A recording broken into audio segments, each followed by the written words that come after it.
Jadi ketika saudara dan saya mampu menari di tengah badai, itu akan jadi panggung untuk menyatakan kuasa Tuhan. Sampai orang di luar sana akan bilang begini, kok bisa ya dia bisa tetap bersuka cita di tengah badai? Kok bisa ya dia tetap bisa bahagia di dalam keadaan yang sulit? Kok bisa ya? Akhirnya mereka jadi tertarik. Siapa penyebab sukacita kita? Akhirnya melalui kehidupan setiap kita, mereka kenal Yesus, nama Tuhan dipermuliakan, jiwa mereka diselamatkan.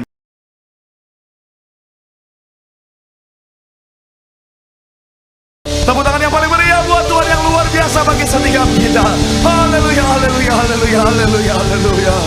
Benar Tuhan, Kau Allah yang mulia, layak disembah. Segala pujian sembah syukur kami hanya bagi satu nama yang kudus yang penuh kuasa, itu nama Tuhan kami Yesus Kristus. Dan kami doa, biar kiranya pujian penyembahan kami boleh menyenangkan hati Tuhan. Hati Tuhan disenangkan, hadirat Tuhan dicurahkan. Dalam hadirat Tuhan ada berkat sukacita mujizat. Siapapun yang hadir, yang sakit Tuhan sembuhkan, yang terikat Tuhan berikan kelepasan, maka ada kemenangan yang pasti Tuhan nyatakan. Dan dengan ucapan syukur Tuhan, tiba saatnya kami mau bawa hati kami itu terima kepada firman-Mu, berbicara bagi setiap kami, ajar didik bentuk setiap kami. Kami doa, kami bukan cuma duduk diam jadi pendengar, tapi kami boleh bangkit jadi pelaku-pelaku firman Tuhan. Hamba-Mu yang Kau percayakan Tuhan menyampaikan firman, urapan Tuhan mengalir, sucikan layakkan tubuh-Mu si balik kaki salimu, kuatkan hamba-Mu ini Tuhan. Kami percaya sekalipun hamba-Mu biasa, tapi dalam pengurapan Tuhan yang luar biasa, yang biasa Tuhan ubahkan jadi luar biasa untuk jadi berkat. Semua yang ada diberkati dengan sempurna. Bapa, ini umat-Mu, ini anak-anak-Mu, jangan biarkan satupun pulang dengan sia-sia. Pastikan mereka pulang bawa berkat, bawa sukacita, jawaban dari sorga, dan segalanya hanya untuk kemuliaan nama Tuhan. Mari yang siap diberkati dengan sukacita, dengan iman, dengan bangga, sama-sama kita katakan amin. Tepuk tangan yang paling meriah buat Tuhan. Silakan duduk saudara.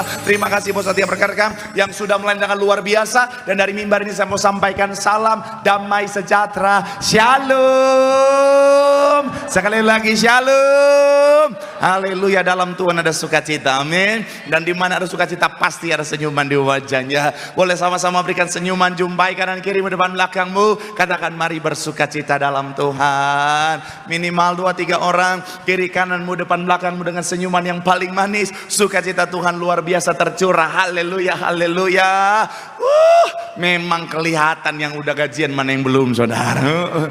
Tapi saya ngerti saudara, ini tanggal 29, tanggalnya tuanya minta ampun ini saudara. Ini tanggalnya tuanya minta ampun saudara. Dan kalau tanggal tuanya minta ampun gini saudara, dilematis. Ada yang udah gajian, ada yang lagi penuh dalam perjuangan saudara. Tapi sekali lagi saya mau bilang saudara, dalam segala keadaan tetap bisa bersukacita, karena sukacita kita ditentukan oleh karena Tuhan yang setia. Tepuk tangan dulu yang paling meriah buat Tuhan. Bilang sama kanan kirimu, sukacita. Bilang sama yang ngomong, senyumnya mana. Bilang sama yang ngomong, itu baru anak Tuhan. Tepuk tangan dulu yang paling meriah buat Tuhan. Haleluya. Dan senang bisa jumpa saudara di saat orang lain saudara long weekend begini saudara, jalan-jalan, apalagi hujan-hujan begini saudara memilih untuk di rumah, tapi saudara tetap setia cari Tuhan. Artinya saudara pribadi yang cinta Tuhan, amin. Dan orang yang cinta Tuhan, janji Tuhan, hidupnya anak cucunya pasti diberkati Tuhan. Tepuk tangan sekali lagi yang paling meriah buat Tuhan. Sama-sama bilang sama saya, aku pasti diberkati Tuhan. Anak cucuku pasti diberkati Tuhan. Bilang kanan kirimu, kamu juga pasti diberkati Tuhan. Bilang sama yang ngomong, kamu luar biasa. Bilang sama yang ngomong, semangat. Tepuk tangan sekali lagi yang paling meriah buat Tuhan. Haleluya. Yuk, yang bawa Alkitab kita mau angkat Alkitab kita. Alkitab juga boleh, Alkitab juga boleh. Yang nggak bawa Alkitab angkat tangan juga boleh. Sama-sama dengan iman percaya, sama-sama kita katakan dalam nama Tuhan Yesus, aku percaya Alkitab ini adalah firman Tuhan. Setiap kata kalimatnya sanggup memberkati aku. Dan hari ini aku pasti diubahkan, aku pasti dipulihkan dalam nama Tuhan Yesus. Sama-sama kita katakan. Lukas 8:23-25 akan jadi ayat pembuka kita saudara. Mungkin saudara bilang sama saya, Pak Pendeta, bukannya ayat ini adalah ayat minggu lalu? Ya, karena ini adalah bagian kedua dari khotbah saya minggu lalu. Dan tenang saja saudara, sekalipun saudara enggak ikutin minggu lalu, khotbah ini bisa berdiri secara independen saudara. Yuk lanjut saudara. Lukas 8:23-25, saya 23, saudara 24, 25 kita baca sama-sama. Yang sudah di sana boleh bilang, aku diberkati Tuhan. Ayat 23, demikian firman Tuhan. Dan ketika mereka sedang berlayar, Yesus tertidur, sekonyong-konyong turunlah taufan ke danau sehingga perahu itu kemasukan air dan mereka berada dalam bahaya. 24 silakan.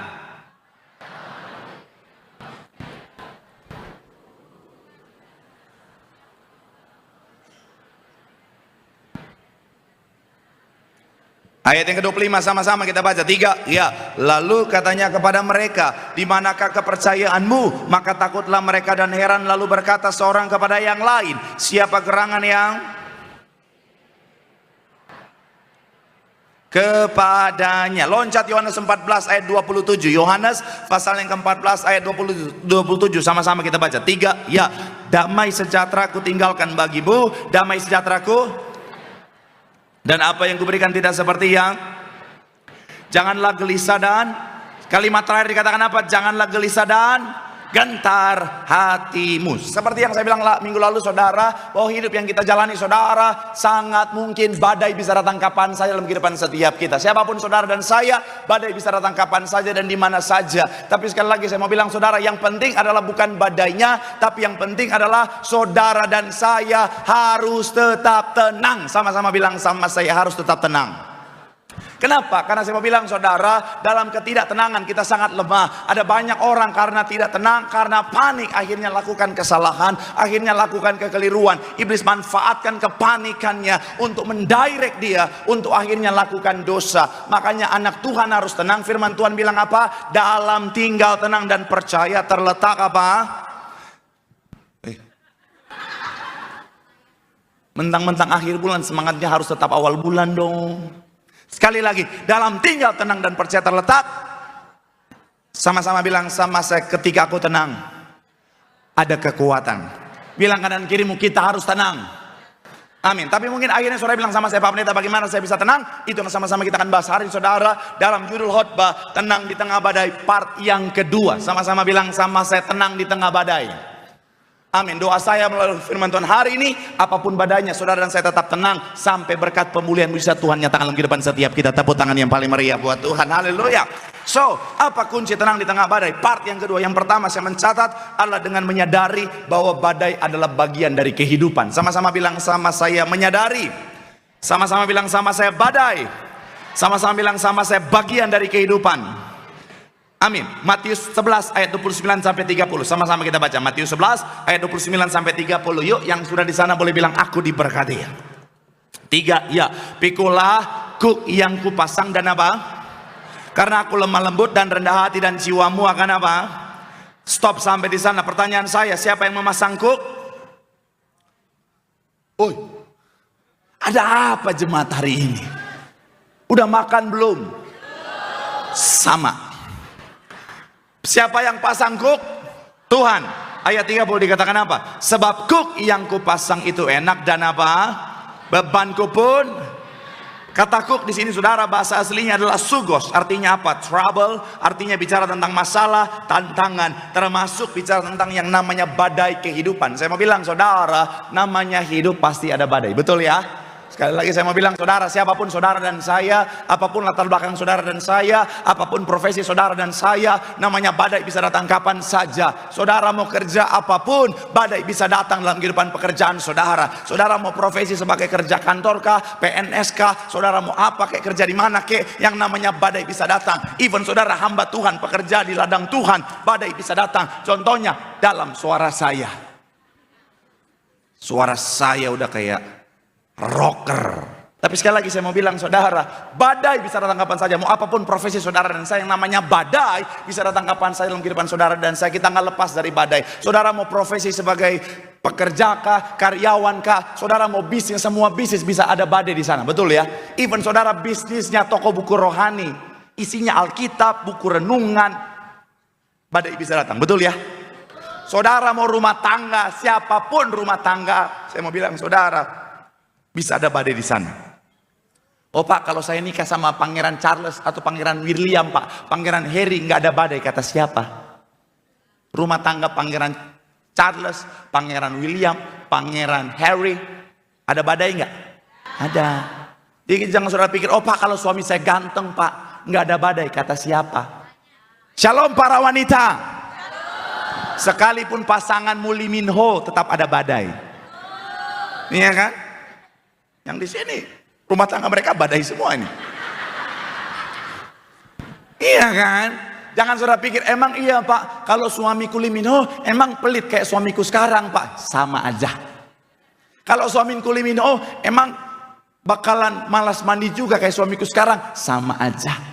Emang kalau suamiku Lee Min Ho, terus dia pelit kayak suami saya, sama aja. Cuma saudara nggak tahu aja karena saudara nggak ketemu sama Lee Min Ho 1 hari 24 jam, 7 hari dalam 1 minggu. Namanya rumah tangga, sekalipun suamimu ganteng, kayak Julius Sitanggang, namanya badai bisa datang, betul ya? Jadi sekali lagi saya mau bilang ya, sekalipun suamimu ganteng bu, shalom para wanita. Jangan pikir nggak ada badai, justru suami-suami ganteng itu didoain sama pelakor-pelakor. Waduh, pelakor kalau lihat suami ganteng dia, oh Tuhan, aku tahu si Freddy udah punya istri Tuhan. Tapi aku percaya bagi Tuhan tidak ada perkara yang mustahil. Oh darah Yesus. Saudara pikir pelakor Kristen ada nggak? Ada. Yuk yang pelakor Kristen angkat tangan yuk. Ada yang keceplosan. Saya mau bilang ya, makanya bu, jangan pikir karena suami ganteng terus nggak ada yang badai yang datang. Pelakor-pelakor Kristen dia doain Tuhan. Tuhan. Sekalipun secara manusia mustahil, bagi Tuhan tidak ada perkara yang mustahil. Oh darah Yesus. Sampai malaikat yang nyatat, oh Tuhan, jadi milikku dalam nama Yesus. Malaikat dari surga lihat dia, Saya mau bilang sekali lagi saudara, Pak, puji Tuhan, suami saya jeleknya minta ampun Pak. Suami saya itu Pak, nggak berbentuk alias abstrak Pak. Saya mau bilang saudara, emang kau pikir akan bebas dari badai? Tidak. Zaman sekarang pelakor-pelakor nggak peduli tampilan, yang penting penghasilan. Kok tahu banget dari sisi pelakor sini? Betul. Tapi iya loh saudara, zaman sekarang pelakor mau bagaimanapun bentuknya, selama dia kaya, royal, tetap oh Tuhan. Walaupun abstrak Tuhan, nggak apa-apa. Yang penting cuan. Oh darah Yesus. Sekali lagi saya mau bilang saudara, mau siapapun pasangan saudara, namanya hidup pasti ada Tapi saya mau bilang saudara, kabar baiknya begini saudara, bicara tentang badai, Tuhan izinkan datang dalam kehidupan setiap kita. Untuk apa? Sama-sama bilang sama saya, mendatangkan kebaikan. Amin. Makanya dikatakan begini saudara dalam ayat 30, sebab kuk yang kupasang itu enak dan bebanku pun apa? Jadi ini bukan bicara tentang yang namanya benar-benar ringan saudara, tapi ini punya makna begini saudara. Ringan di sini punya makna. Saya akan jelaskan lagi buat saudara. Ibarat saya pertama kali ngangkat beban ini saudara. Kalau saudara yang fitness pasti relate dengan keadaan ini saudara. Ketika kita ke tempat fitness awalnya mungkin beratnya itu saudara 5 kilo, kita angkat rasanya beratnya bukan main. Saya angkat kursi ini saudara, awalnya rasanya beratnya bukan main, sampai saya ngangkatnya penuh perjuangan saudara. Tapi karena kita rajin ngangkat saudara, setiap hari kita latihan, setiap minggu kita latihan, akhirnya apa? Yang awalnya berat saudara, lama-lama cuman, mohon maaf bukan mau sombong, cuma contoh aja ini saudara.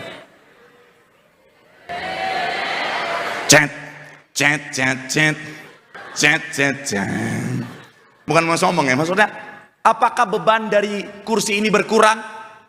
Tidak. Tapi kenapa jadi terasa ringan? Karena otot kita sudah jadi kuat, betul ya? Dan itulah kenapa tujuan Tuhan izinkan beban, supaya kita jadi kuat. Ketika kita jadi kuat, kita siap terima berkat Tuhan yang besar. Tepuk tangan dulu yang paling meriah buat Tuhan. Kalau saudara dan saya tahu bahwa badai itu memang bagian dalam kehidupan setiap kita yang Tuhan izinkan untuk mendatangkan kebaikan, saya mau bilang saudara, belajarlah untuk menikmati badai. Sama-sama bilang, sama saya menikmati badai. Amin. Makanya ada satu quotes yang bilang begini saudara, ini quotes orang dunia tapi sangat memberkati. Dia bilang begini saudara, jangan menunggu badai reda, tetapi belajarlah untuk menari di tengah hujan. Sekali lagi saudara, mana PPT-nya darah Yesus? Udah kemarin foto Tuhan Yesus nggak muncul. Hidup bukanlah tentang menunggu badai berlalu, tetapi apa? Tentang belajar bagaimana menari di bawah. Saya mau bilang saudara, kalau kita tahu badai itu baik untuk setiap kita, jangan tunggu badai reda baru sukacita. Jangan tunggu badai reda baru kau bisa mengucap syukur. Jangan tunggu badai reda baru kau menjalani kehidupanmu sebagai anak Tuhan. Tapi saya mau bilang saudara, sekalipun badai belum reda, belajarlah untuk tetap menari di tengah hujan. Katakan amin. Dalam segala keadaan bersukacitalah, menarilah. Kenapa? Karena korelasinya dengan quotes ini, saudara. Boleh munculkan quotesnya, saudara. Bahwa ketika Tuhan bersama kita, badai terbesar sekalipun hanya akan apa? Menjadi panggung baginya untuk menunjukkan apa? Jadi ketika saudara dan saya mampu menari di tengah badai, itu akan jadi panggung untuk menyatakan kuasa Tuhan. Sampai orang di luar sana akan bilang begini, kok bisa ya dia bisa tetap bersuka cita di tengah badai? Kok bisa ya dia tetap bisa bahagia di dalam keadaan yang sulit? Kok bisa ya? Akhirnya mereka jadi tertarik. Siapa penyebab sukacita kita? Akhirnya melalui kehidupan setiap kita, mereka kenal Yesus, nama Tuhan dipermuliakan, jiwa mereka diselamatkan. Tepuk tangan yang paling meriah buat Tuhan. Haleluya. Bilang sama kanan kirimu, ingat bahwa badai untuk mendatangkan kebaikan. Tepuk tangan yang paling meriah buat Tuhan. Haleluya. Yang kedua, apa kunci damai atau tenang di tengah badai? Yang kedua adalah bicara tentang dengan mengarahkan pandangan kita kepada Tuhan. Sama-sama bilang, sama saya mengarahkan pandangan. Sama-sama bilang, sama saya memandang Tuhan. Ayat 29 sampai 31. Yuk sama-sama kita baca. 3, ya. Kata Yesus, tetapi ayat 30, takutlah ia dan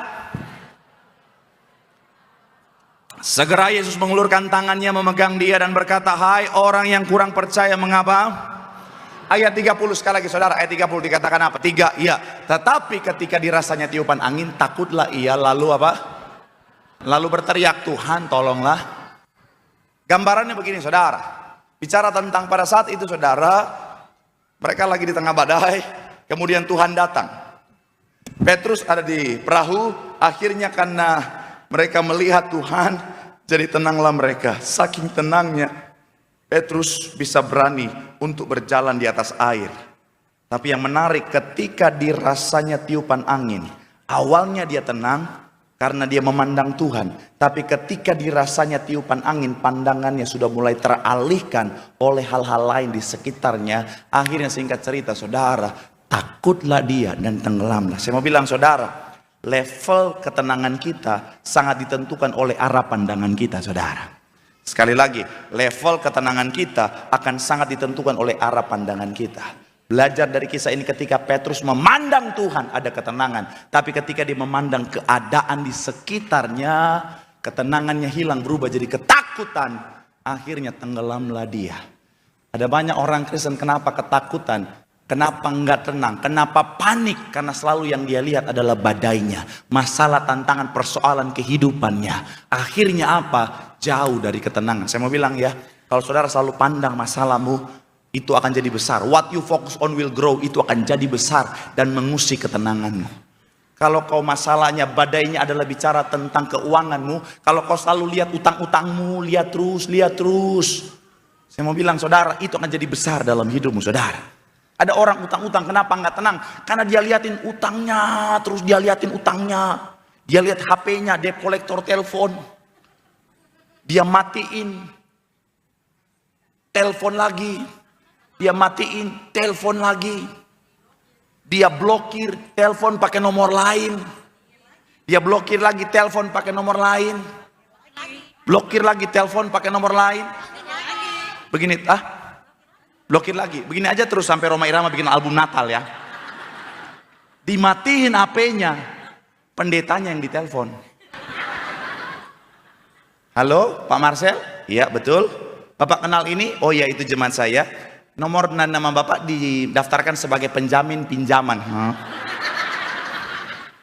Jangan ketawa, bertobat.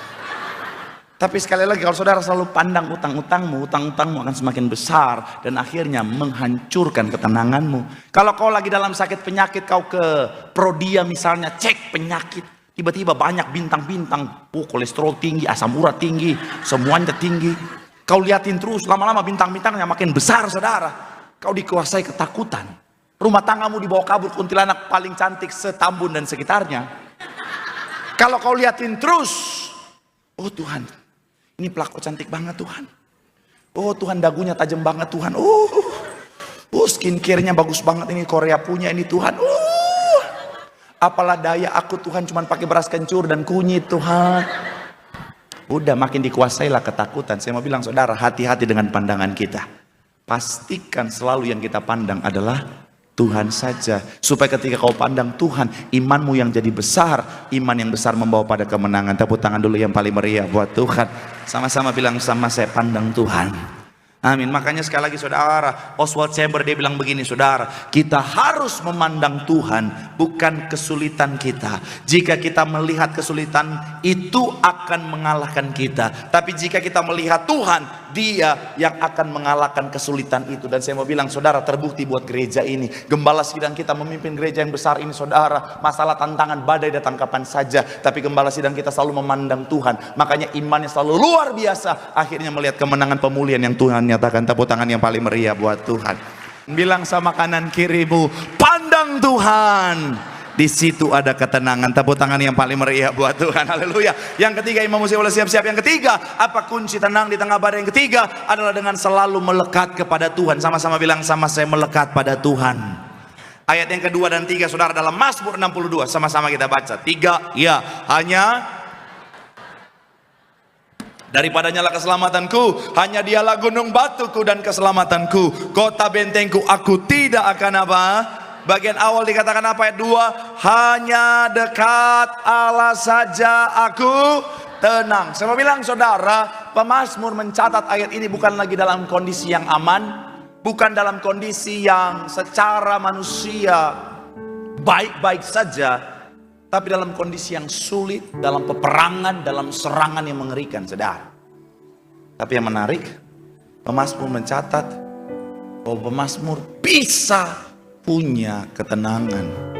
Bukan karena tentara yang dia miliki, bukan karena persenjataan yang dia miliki, bukan karena benteng-benteng yang dia miliki, tapi dengan spesifik dikatakan hanya dekat Allah saja.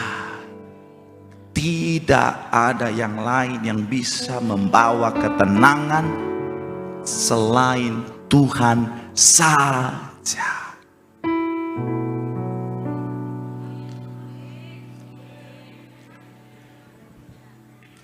Tapi kan anak Tuhan, manusia suka gitu ya.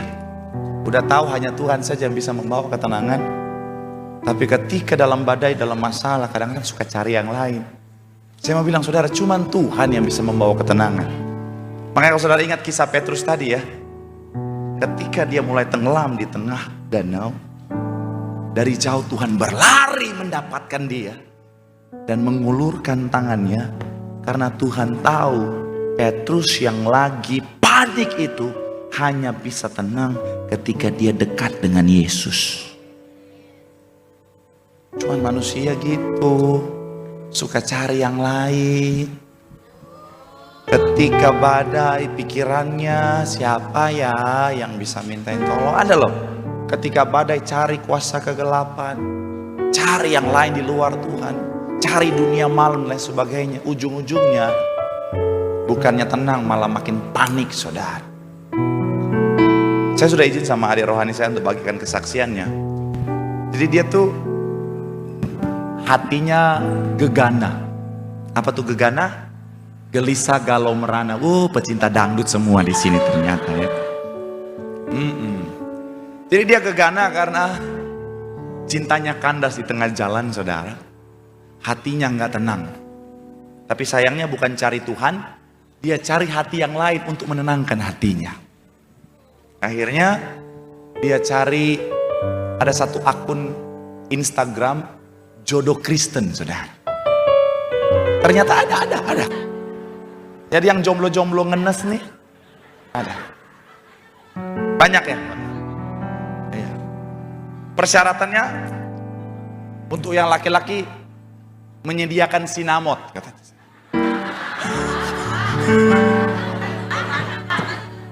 Nah jadi sekali lagi saya mau bilang saudara, dia follow akun itu terus dijodoh-jodohkan, akhirnya ketemulah seorang pria. Sehingga cerita Udah deket nih 1 bulan nih. Setiap hari suka chattingan. Udah mamam belum? Udah bobo belum?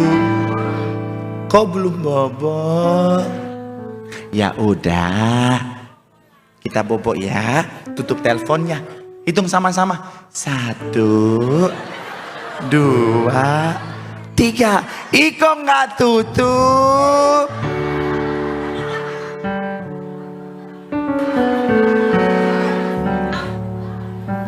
Iya memang nggak nyambung. Soalnya sekarang banyak rumah tangga udah nggak ada romantis-romantisnya.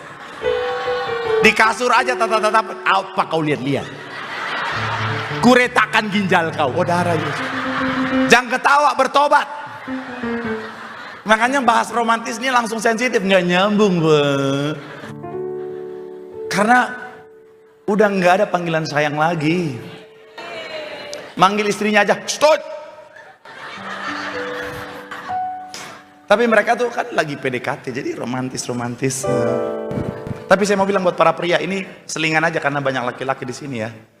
Saya mau bilang ya, yang nanya udah makan atau belum, akan kalah dengan yuk makan yuk.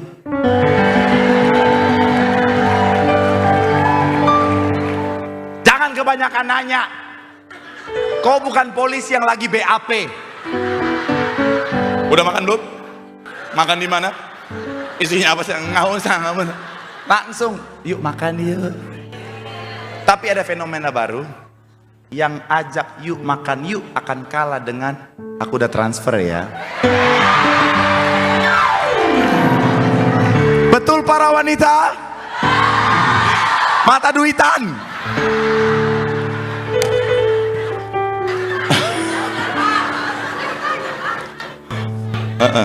Ya. Ingat, habis ini ada baptisan, saudara harus baptis lagi ya. Pas di kolam kumur-kumur, om. Sekali lagi saya mau bilang ya, akhirnya udah deket. Akhirnya kan nggak ditembak-tembak. Akhirnya kan wanita tuh nggak bisa digituin. Makanya ya, ini para laki-laki jangan terlalu kelihatan kau suka sama dia. Wanita tuh suka yang sistem layangan, tarik ulur, walaupun suka cool aja. Oh, okay. Jangan, aku cinta kamu. Oh. Nggak laku. Walaupun udah suka tetap. Walaupun getaran dalam hati sama. Nggak ada pendeta yang ngajarin, cuma saya dong nggak ada kerjaan ini, saudara. Ingat wawancara. Jadi akhirnya si wanita aja bilang, ayo kita ketemu. Aku pengen tahu kenapa alasan kamu untuk hadir dalam hidupku. Asik. Si cowoknya bilang, oke, kita ketemu di sebuah kafe. Kafenya romantis, saudara. Ketika ketemu di sana, udah pesan makanan, pesan minuman, dia nanya, terus maksud kamu apa? Si cowoknya langsung keluarin iPad. Aku agen asuransi, daftarlah menjadi asuransi. Dengan benefit ini, kamu akan terjamin. Kalau terjadi masalah tantangan, kamu akan tercover. Preminya hanya segini sebulan. Kalau kamu tidak mau jadi agen asuransi, kalau kamu tidak mau daftar asuransi, kamu jadi agen di bawah saya, kita sama-sama mengalahkan inflasi, katanya. Kejadiannya memang begitu. Ya mau gimana? Nyambung dong. Karena dia mencari ketenangan kepada manusia, makanya bukannya tenang malah makin kacau. Saya juga kemarin begitu. Saya kan ya berapa hari terakhir ya, hampir 1 minggu ini, saudara, kepala saya pusing, saudara. Kepala saya agak pusing, terus agak sakit di bagian atas telinga, agak mau migrain gitu, saudara. Pandangannya agak kabur dikit. Saya, kenapa ya? Salahnya saya bukan cari Tuhan. Saya tulis di Google, kalau sakit kepala sebelah, agak-agak pusing, mata agak nggak nyaman, kenapa ya?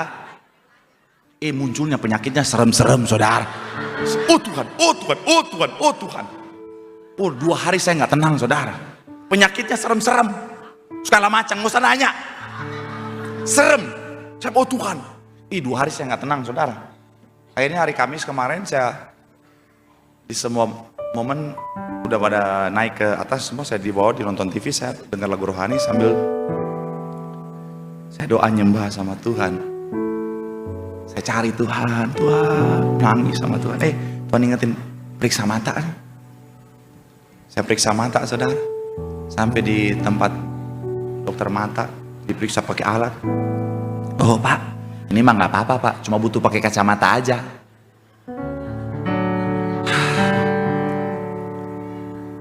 Nggak usah nanya minus silinder, detail amat. Ya, pasti cek ya silinder. Jadi ternyata kacamata. Di sisi lain saya senang nggak ada apa-apa. Di sisi lain saya belum rela pakai kacamata, saudara. Tapi kenapa akhirnya nggak tenang? Karena saya nggak langsung cari Tuhan dalam hidup saya. Saya mau bilang sekali lagi, saudara, ayolah cari Tuhan aja lah. Jangan sampai kau cari yang lain, gak tenang, dimanfaatin iblis, jatuh dalam kesalahan. Dan kesalahan itu bisa membawa kita pada dosa. Dari awal udahlah cari Tuhan saja. Kenapa? Karena Tuhan sajalah sumber ketenangan. Saya akan tutup dengan quotes Billy Graham bilang begini, saudara. Ketenangan bukan berarti bebas dari masalah, tetapi bersandar kepada Tuhan di tengah badai.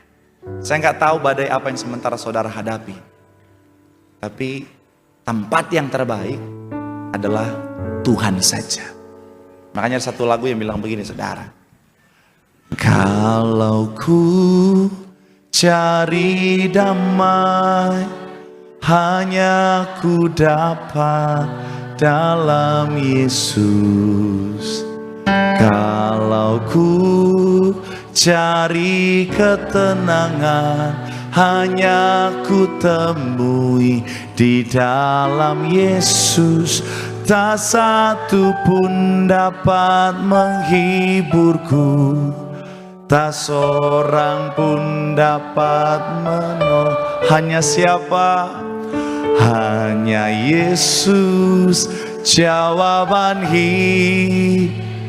Bilang sama kanan kirimu, hanya Yesus saja sumber ketenangan yang sejati. Tepuk tangan yang paling meriah buat Tuhan. Yang diberkati, boleh lambaikan tanganmu, sorak-sorai yang paling meriah buat Tuhan. Mari sama-sama doa di hadapan Tuhan. Firman Tuhan mengingatkan setiap kita, sekalipun di tengah badai, kita punya kunci untuk hidup dalam ketenangan. Yang pertama, sadari memang itu Tuhan izinkan untuk kebaikan. Yang kedua, pandang Tuhan. Karena ketika kita memandang Tuhan, iman kita semakin besar akan membawa pada ketenangan. Dan yang terakhir, senantiasa berjalan dekat, bahkan melekat dengan Tuhan. Karena Tuhanlah sumber ketenangan yang sejati.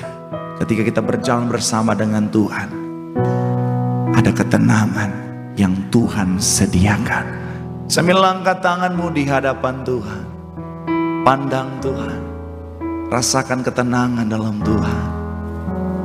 Ada tangan Tuhan yang menjaga, melindungi, membentengi, bahkan memulihkan setiap kita. Bersama Dia, walau dalam lembah,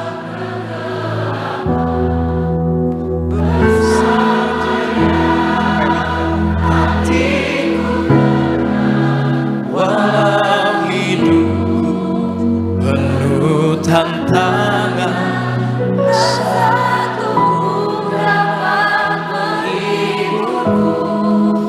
tak seorang pun dapat menolongku. Hanya Yesus jawaban hidupku. Kita berikan tepuk tangan yang meriah bagi nama Tuhan Yesus.